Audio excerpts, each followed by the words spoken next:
오늘은 이 두 책 동시에 살펴볼게요. 혹시 클레어 키건의 책들 궁금하셨던 분들은 어느 쪽이 좀 더 내 취향인가 재보는 시간이 될 것 같습니다.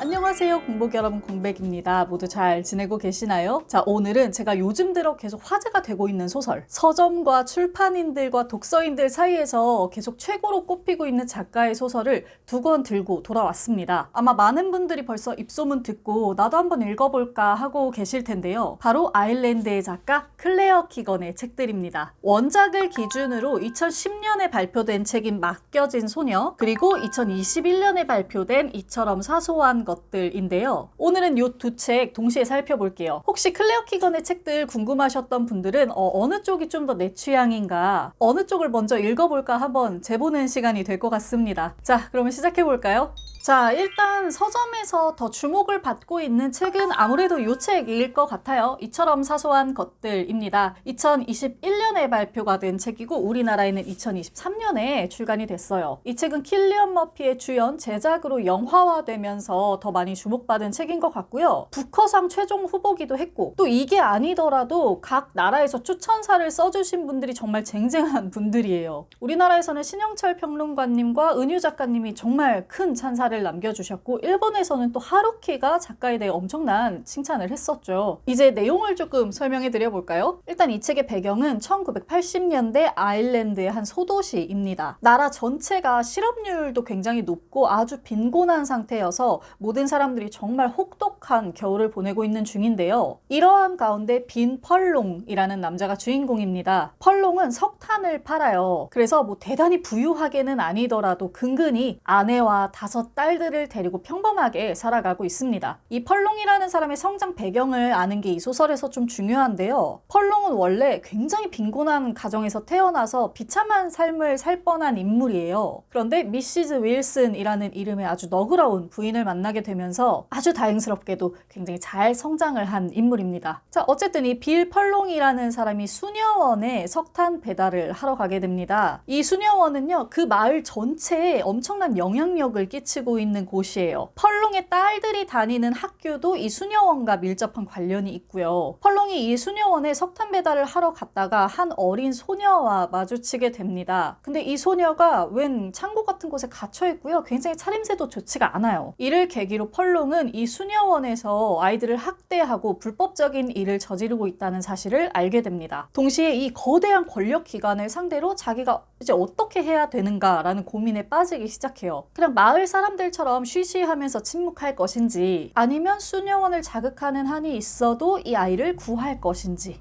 이 내용은 어느 정도 실화를 바탕으로 하고 있다고 합니다. 실제로 아일랜드 정부의 묵인 하에 수녀원이 운영하는 막달레나 세탁소라는 곳에서 이런 일들이 벌어졌었다고 하네요. 이따 소개해드릴 맡겨진 소녀라는 책이 2010년에 출간됐다고 말씀드렸죠. 그러고 나서 이 책이 2021년에 출간됐어요. 11년 만에 나온 소설인데 분량은 또 굉장히 짧습니다. 132쪽, 거의 1년에 10페이지씩 쓴 셈이거든요. 그런데 그걸 알고 봐서 그런지 이 소설이요, 정말 압축적입니다. 제가 다 캐치하지도 못할 정도로 엄청난 의미들이 들어가 있고요. 일반적으로 그냥 배경을 묘사하는 장면 하나에도 모든 의미가 담겨 있어요. 번역 후기에 달려있는 내용을 보면 이런 것들을 좀 읽어보실 수 있거든요. 뭐 하나 허투루 넘어가는 법이 없어요. 주인공들이 그냥 툭툭 내뱉는 말들도 굉장히 담백해요. 그런데 몇 번씩이나 곱씹어야 할 정도로 밀도가 높습니다. 이게 독자의 입장에서 굉장히 놀라웠고 이 소설을 탁월하게 만들어주는 부분이라는 생각이 들었어요.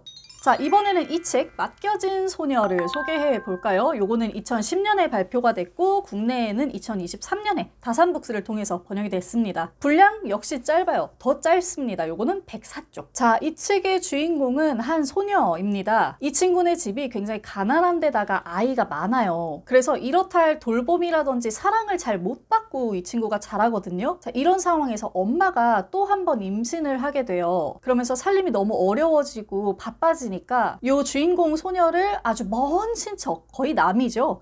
친척의 집에 맡기게 됩니다. 그래서 이 친척집에서 여름 한철을 소녀가 나게 돼요. 그 친척집에 가면서 소녀가 이렇게 상상을 해요. 아, 이 집은 나를 굉장히 못마땅하게 생각하는, 나를 부려먹는 집일까? 아니면 굉장히 좋은 집일까? 천만다행으로 이 소녀를 맡아준 부부는요, 너무너무 성품이 좋고 친절한 부부입니다. 소녀를 맡은 킨셀라 부부는요, 부유한데 아이가 없어요. 그리고 사람들이 워낙 성품이 좋아서 이 소녀한테 정말 잘해줍니다. 아이는 이 킨셀라 부부의 집에서 진짜 난생 처음으로 가족의 애정, 다정함, 따스함 이런 것들을 느끼게 돼요. 이게 너무 좋은데 아이 입장에선 낯설죠? 처음 겪어보니까요. 그래서 아이가 처음에는 겁을 내고 불안해할 정도예요. 아, 차라리 얼른 여름 끝나고 집으로 돌아가고 싶다. 원래 일상으로 돌아가고 싶다. 라는 양가적인 그런 방어적인 감정이 들기도 하는 거죠. 하지만 차차 이 가족의 다정함에 소녀는 마음의 문을 열게 됩니다. 자, 굉장히 단순한 이야기죠. 게다가 짧기도 하고요. 그런데 저는 개인적으로 아까 소개해드린 책보다 이 책이 정말 좋았어요. 진짜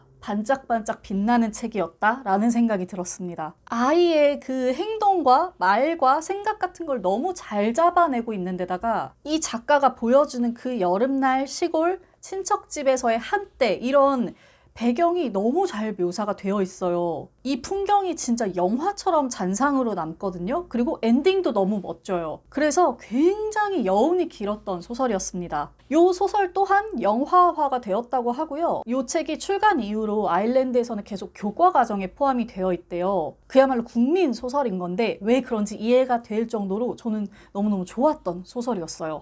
이 두 책이 굉장히 짧잖아요. 둘 다 100쪽 남짓이고 그런데 이렇게 다 단권으로 나와 있거든요. 게다가 표지는 또 양장이에요. 그래서 보시는 분들이 뭐 이렇게 단편 분량의 소설을 묶어서 내지 않고 단권으로 내면서 양장까지 했나 이렇게 생각하실 수 있는데요. 이 책의 추천사를 쓰신 신영철 평론가님이 이런 얘기를 하시더라고요. 이 작가가 단편 분량의 소설을 단행본으로 출간하는 것에 불만이 없다. 이런 결말 뒤에 감히 어떤 다른 이야기가 시작될 수 있단 말인가. 이런 추천사를 남기셨어요. 근데 이 마음을 좀 알 것 같더라고요. 오래 머물고 싶은 책들이고요. 굉장히 꾹꾹 눌러 담아 쓴 책들이라는 생각이 들었습니다. 이 두 책이 요즘 계속 서점에서 베스트셀러에 올라 있어요. 그래서 오늘 영상 보시고 어떤 책을 먼저 읽어볼까 고민해 보셨으면 좋겠습니다. 물론 두 권을 다 읽으시면 더 좋겠지요.